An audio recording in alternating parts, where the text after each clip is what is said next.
Marry capitalism. And in American culture, that is exactly what happens, capitalism. And with that being said, it seems as though for most, some people will say they love Christmas or they like holidays and they like shopping. And then there's others who say they don't like the Christmas rush. They don't know why they rush Christmas.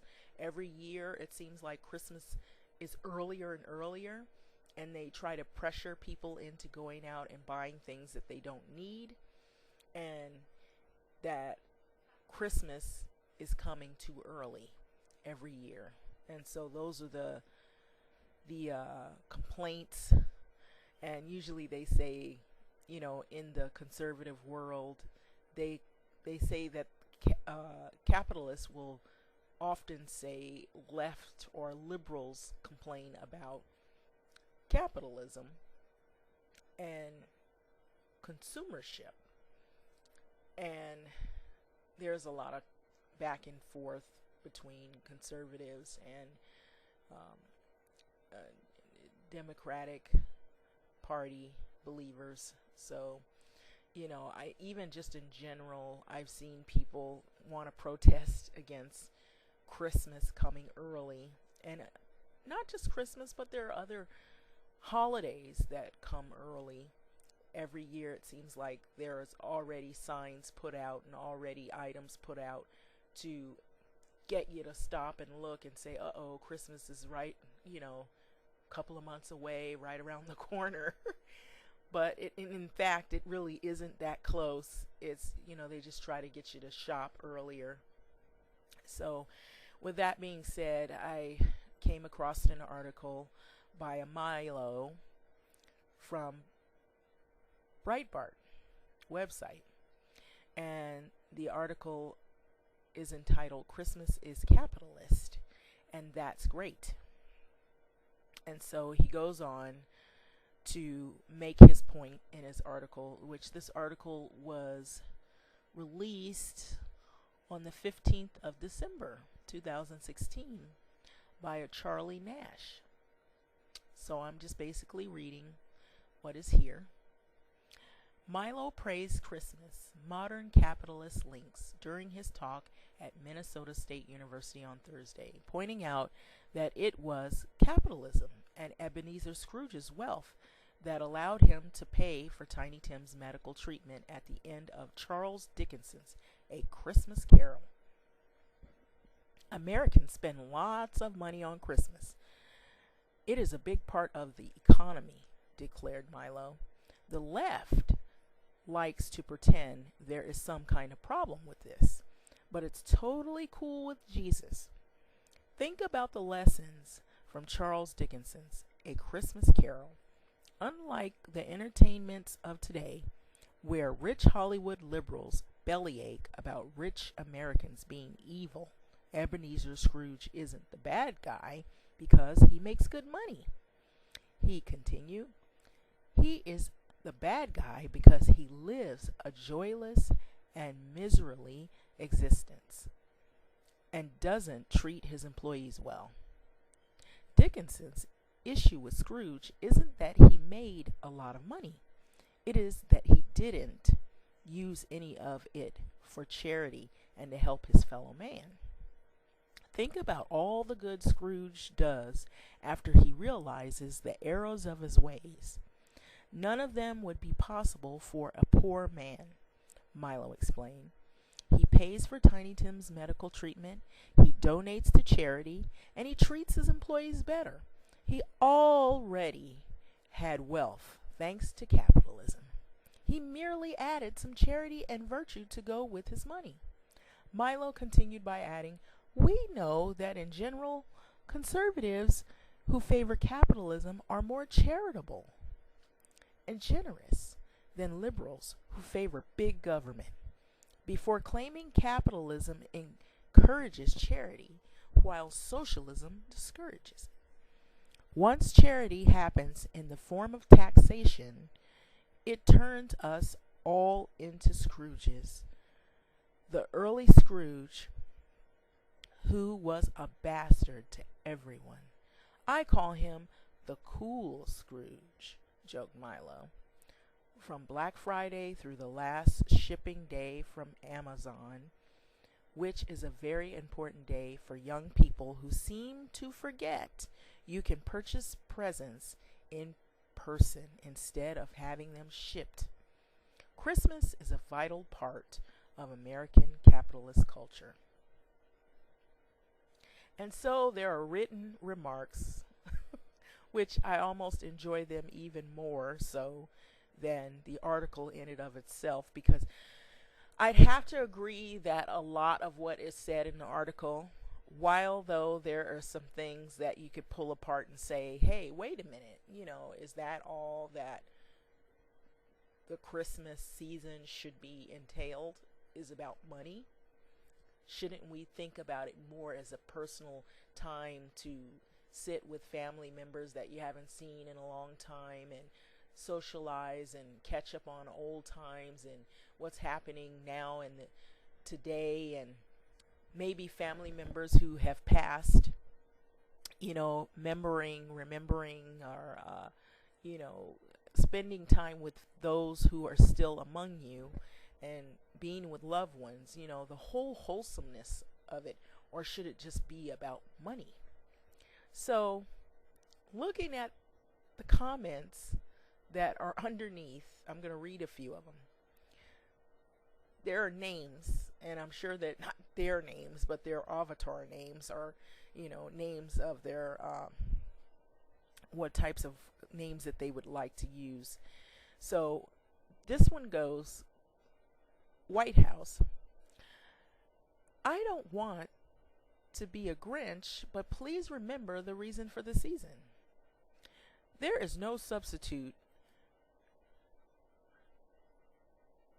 or satisfactory alternative to Christmas in America.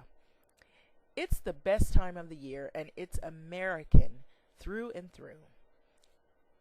Hugh, 36. I think you will find other countries celebrate it as well. Midwest Norks.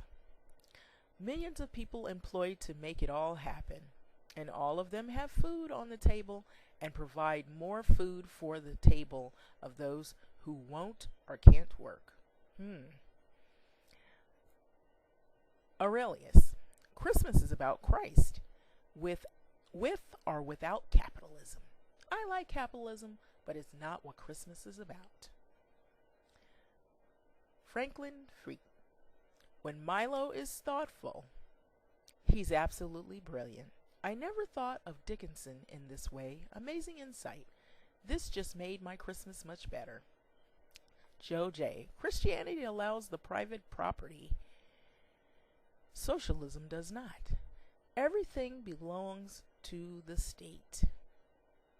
Mr. Twitch. What a stretch. Milo is so far away from Christianity as he is socialism. G. Lee. May our Lord find you and heal you, Milo.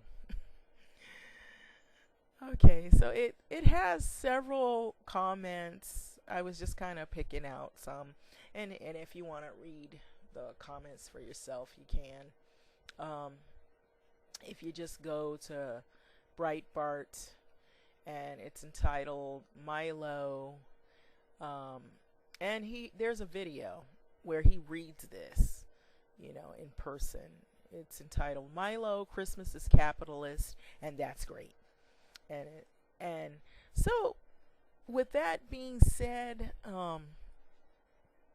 it's true, there is a lot of capitalism involved in Christmas and in many holidays in American culture and society. So I thought that was a pretty interesting way of looking at it. And, I don't know, it made me want to look at, believe it or not, it made me want to look over at Donald Trump's plans. Serious.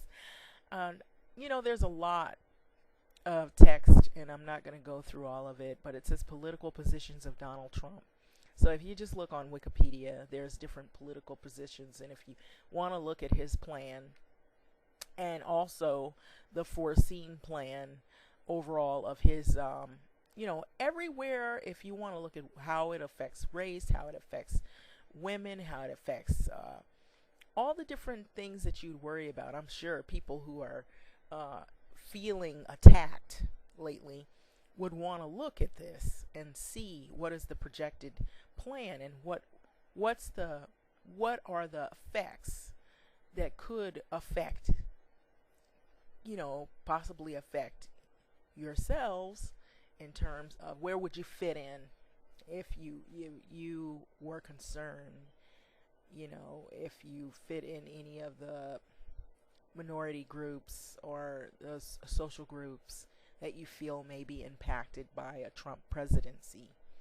And so that's a whole nother ball game altogether. But in the black culture in particular, it is said that blacks are big consumers. And so there's been many efforts for black people to save money and to try to regain a financial infrastructure. And so there's been lots of issues, political issues, that have come up. And I thought it was best to go into the whole thing of Kwanzaa. So, Kwanzaa, it's a week-long celebration held in the U.S. and in other nations of the Western African diaspora in the Americas. The celebration honors African heritage and African American culture, and it is observed beginning December 26th all the way through January the 1st, culminating a feast and gift giving. And I'm going to stop right there because there are core principles in this. And I thought it was interesting because, as to my knowledge, the gift giving isn't new gifts. It's like giving conscious gifts, meaningful gifts, not materialistic items, so to speak. So there are principles. Kwanzaa celebrates what is its founder called the 7 principles of Kwanzaa. Okay, so there is umoja, which is unity, to strive for and to maintain unity in the family, community, nation, and race. And the next one is kuji cha Julia, self-determination, to define and name ourselves as well as to create and speak for ourselves. Ujima, collective work and responsibility to build and maintain our community together and make our brothers and sisters' problems our problems and to solve them together. Ujama, cooperative economics, to build and maintain our own stores, shops, and other businesses and to profit from them together. So I thought this was important because we, as a black culture, we're always concerned about economics and being behind and not being treated fairly in the financial structure of America. And you've heard of the wealth gap or the income inequality. Well, black culture definitely has issues with that and has had very long issues with it. So the next principle is Nia, which is purpose, to make our collective vocation the building and developing of our community in order to restore our people to their traditional greatness. Kumba, creativity, to do always as much as we can in the way we can in order to leave our community more beautiful and beneficial than we inherited it. Imani, faith, to believe with all our hearts in our people, our parents, our teachers, our leaders, and the righteousness and victory of our struggle.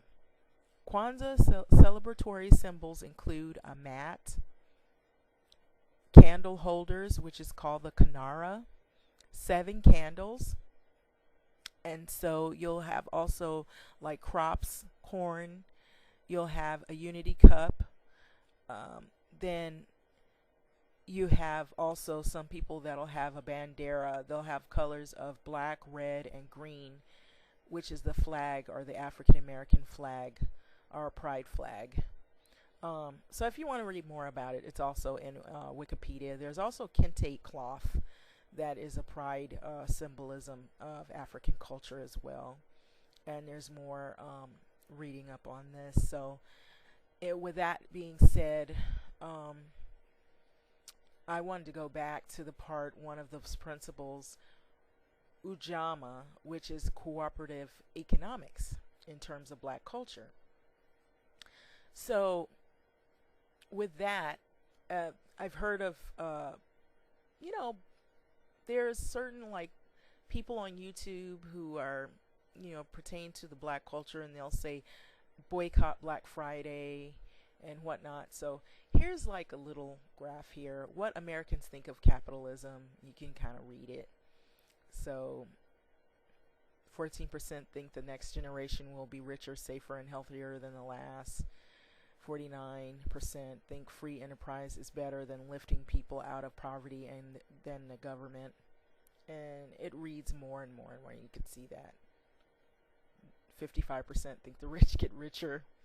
And so what I was saying about like black culture in terms of that principle in Kwanzaa, consumerism.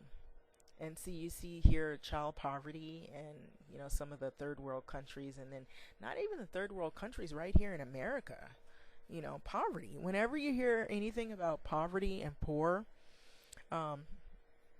it's always about minorities or black people. And now you see this guy holding up a sign, "Stop premature Christmas decorating," when this is one of the things that people are frustrated about, is they feel that the holidays come too early every year. And so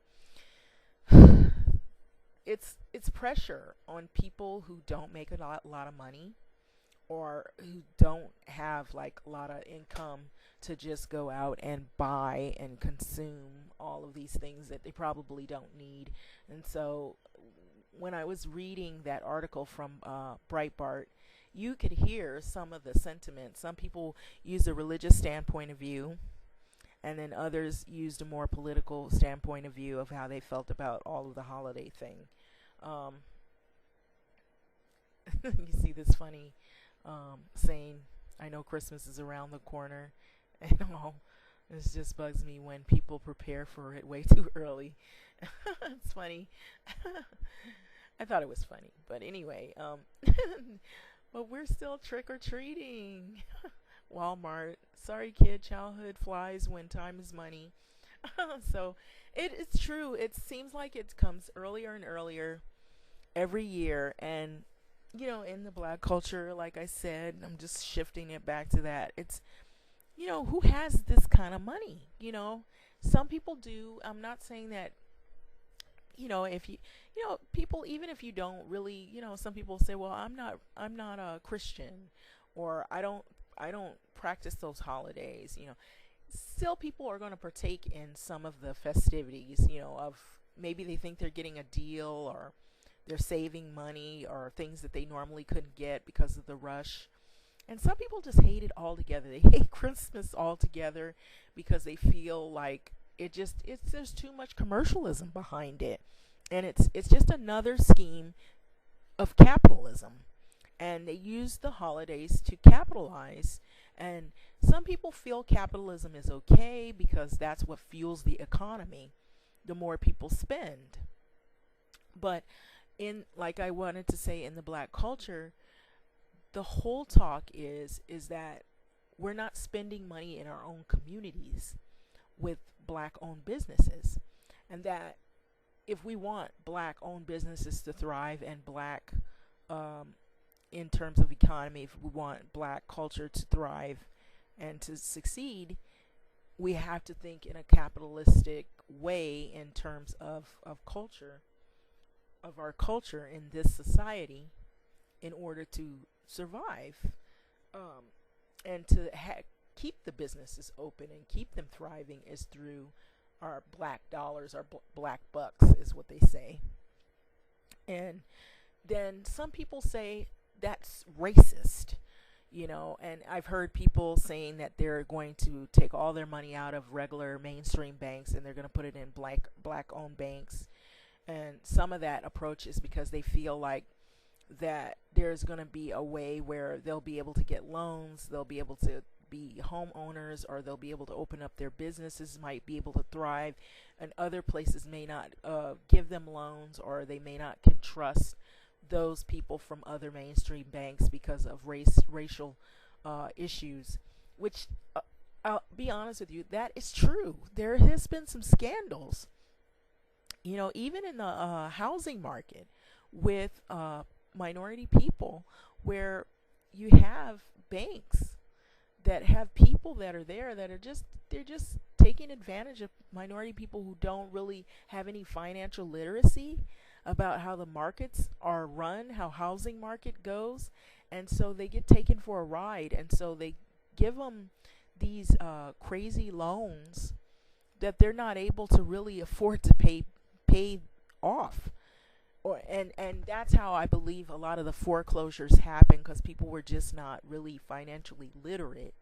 They didn't have the skills to know how it would affect them later down the road, and they wound up losing homes.